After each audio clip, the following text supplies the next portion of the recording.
Welcome to Garden City Church, a place where you can belong before you believe. This week, we're continuing our study of the I Ams, Jesus, with Alante, giving us a great message on I am the door. If you'd like to partner with us here at the channel, there's 3 ways you can do that. You can like and subscribe, you can share this video with a friend, or you can partner with us financially. If you'd like to do that, you can go through our website, or you can mail us a check. We love you guys so much. Let's get into the word with Alante.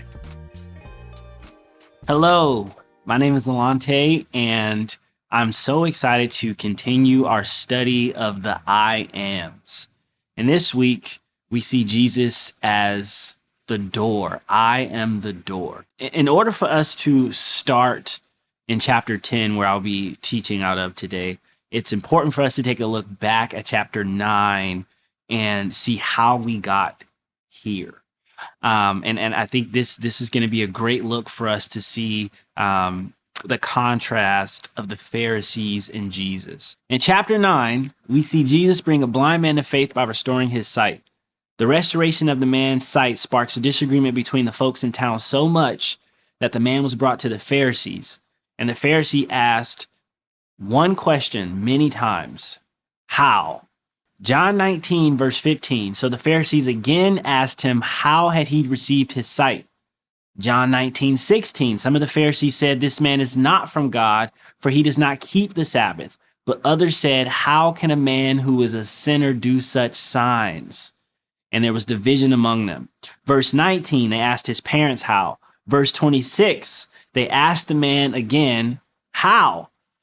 As we see in chapter 9, the Pharisees, aka the religious leaders of Jerusalem, aka the shepherds of Israel, are more concerned about the rules, the how, and the who than they are about the actual human, the miracle, the transformation of this man. As a result, the Pharisees kicked the blind man out of the temple because he was a witness of Jesus. Now, going into chapter 10, it's important that I share with you, preparing for this message, I had no background of shepherds or sheeps or anything farm-like, okay? As many of you know, I'm from Detroit, and I know a stray dog, but I do not know a sheep. And so I learned so much about sheeps. I did what anybody would do when you want to learn about sheeps. You go to the all-knowing, never wrong YouTube, and you go down the rabbit hole. In chapter 9, we see a beautiful contrast of the legitimate shepherd and the door to salvation. Chapter 10, verse 1 through 6 says this: truly, truly, I say to you, he who does not enter the sheepfold by the door, but climbs in another way, that man is a thief and a robber. But he who enters by the door is the shepherd of the sheep. In this day, it's important to note that political and spiritual leaders were often called shepherds. Jesus explained that not everyone among the sheep is a true shepherd. Some are like thieves and robbers. A mark of being a thief or a robber is how they gain entry among the sheep. A false shepherd comes to gain entry by fear, power, arrogance, and manipulation. A true shepherd comes in a legitimate way, the way it was designed, through love, calling, and sacrificial service. In John 10, 3 through 5, it says this: to him the gatekeeper opens. The sheep hear his voice, and he calls his own sheep by name and leads them out. When he has brought all of his own, he goes before them, and the sheep follow him, for they know his voice. A stranger they will not follow, but they will flee from him, for they do not know the voice of a stranger. In towns of that time, sheep from many flocks were kept for the night in a common sheepfold, overseen by one doorkeeper who regulated which shepherd brought and took which sheep. The shepherds call the sheep by name, showing that they have a personal connection with the sheep. I can't even imagine how many sheep a shepherd could have, but to call them by name and for them to know your voice and to come to you is miraculous, in my opinion, right? How many names do you have to have for a sheep? You have to eventually start using initials like DD or KK or somebody. There's no way you have all these names. But it was custom in the eastern countries for shepherds to go ahead of his sheep, and they followed him from pasture to pasture. In the Western world, that's not common. The shepherd would drive the sheep out. But in the Eastern world, the shepherd would go ahead and lead the sheep That will preach on its own. I don't have time to dig in there. But for they know his voice. In the common sheepfolds of ancient times, the shepherds merely gave a distinctive call, and his sheep came from the others, following him out of the sheepfold. Sheeps are experts at discerning their shepherd's voice. That is amazing. That is amazing. We're going to dig into that. There's actually two true stories that are a testament to the sheep following the shepherd's voice and not just any random somebody. There's a story of a man who traveled all the way to Jerusalem just to test out to see if sheep would follow his voice or they would follow the shepherd's voice. This man traded clothes with another shepherd and tried to lead the sheep, but the sheep followed the shepherd's voice and not his clothes. During World War I, some soldiers tried to steal a flock of sheep from a hillside near Jerusalem. The sleeping shepherd awoke to find a flock being driven out all over the place, scattered, and he couldn't recapture them. So he called out to his flock by a distinctive call. The sheep listened and returned to the rightful owner. It was crazy because the soldiers couldn't stop the sheep from returning to their shepherd's voice, for they knew him. John 10:6-10 says this figure of speech Jesus used with them, but they did not understand what he was saying to them. So Jesus said again, truly, truly, I say to you, I am the door of the sheep. All who came before me are thieves and robbers, but the sheep did not listen to them. I am the door. If anyone who enters by me, he will be saved and will go in and out and find pastures. The thief comes only to steal and kill and destroy. I came that they may have life and have it abundantly. My first point, rest well knowing that Jesus is at the door. When Jesus says, I am the door, he is reiterating the fact that only through him is salvation possible. Earlier, we talked about one type of sheepfold that was typically found in villages and towns. This sheepfold would have a gate and a gatekeeper. There's a second type of sheepfold that was built in the countryside that would typically be built with a pile of rocks. And this would have no gate. This would just be an entryway. And what the shepherd would do, they would lay in front of the entryway to keep the sheep in and keep predators out. And I thought about this, and it's a reflection of who Jesus is, as he is a sacrifice. He lays in front of that entryway, keeping the sheep from being harmed, keeping the sheep covered, keeping them peace. The sheep are able to rest and know that the shepherd is in front of that entryway, in front of that gate, and they can rest well. That's such a beautiful thing. Point number 2, draw closer to God's voice. In today's age, we are so overwhelmed with the amount of content, influencing media, advertisement that's in our face and at our fingertips at any given time. It is very important for us to be able to hear from God, know his voice, so that when he calls, we will follow him and follow his way.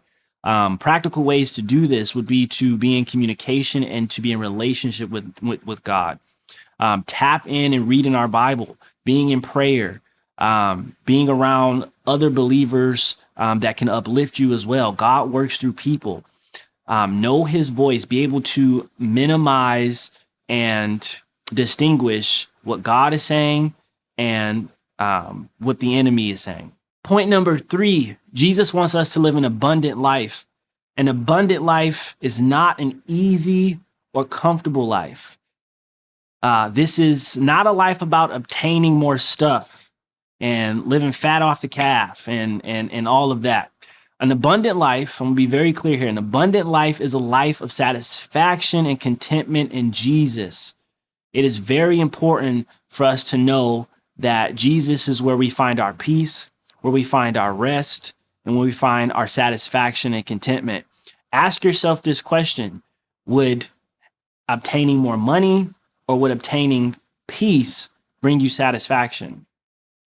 You may already know the answer, but there's not an amount of money, amount of things in this world that will give us the satisfaction and contentment other than believing in Jesus Christ.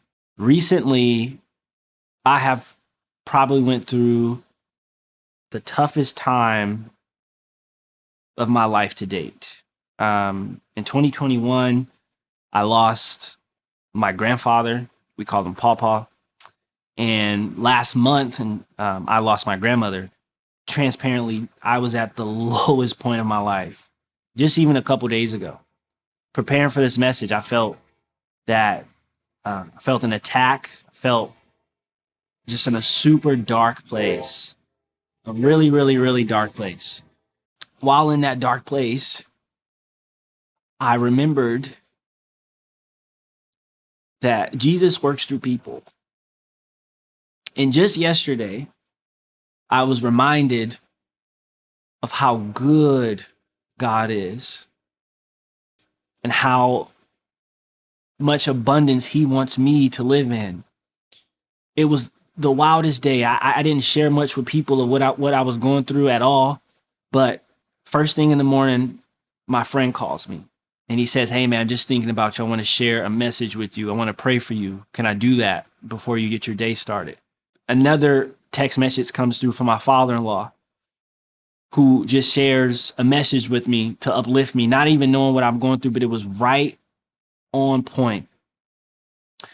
Leaving work, I encounter who I believe is my job has the shuttle service, and you can kind of request a ride.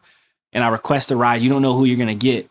And I've only met this man once. His name is Larry. I believe he's the only believer that's in this shuttle service. And he asked me how I was doing, and I just was honest with him, and he uplifted me and encouraged me and poured into me and said, "You will see your grandparents again." Right? When I get home, I get a text message from someone who's just like, "Hey, come hang out with me Thursday. Let's hang out. Let's go to a baseball game." And it reminds me that God works through people. And all the work that he was doing was showing me that I want you to live an abundant life. I want you to have peace and contentment. I want you to know that you're not alone. I want you to know that you're safe. I want you to know that you're saved. Do not give up on your faith. Putting all of these examples in front of me to keep moving, to keep progressing, to know that all I have is all I need. It's okay to say that you're not okay. It's okay to say that you need help. It's okay to receive that. I can honestly say that I've lived a lifestyle without Jesus, and I lived a lifestyle believing in Jesus and following him and being and having faith. I know what it's like to not, and I know what it's like to have. And I promise you, the contentment and the peace that I have, the rest that I have, life happens and life doesn't stop happening. Trials and tribulations don't stop happening, but there's rest and peace over here with Jesus. The faith that I have, the life that I live, the rest that I receive, the peace that I receive, I can only get that from one place. I've tried many other ways of getting it, of finding peace. I believe we all do that. We're all on a journey trying to find peace. What brings us peace? There's only one place that I can get that from. There's only one place that I can get rest from. There's only one place that I can have a calm heart and peaceful mind, and that's through Jesus Christ. And with that, I want to invite you to know Jesus, to be in relationship with Jesus, the door, the only way through to salvation, the door, Jesus Christ. I love you.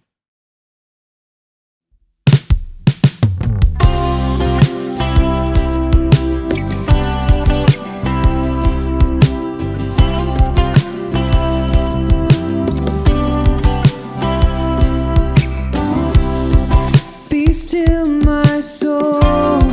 Be still, my soul. Be still and know that my God is here. Be still, my soul. Be still, my soul.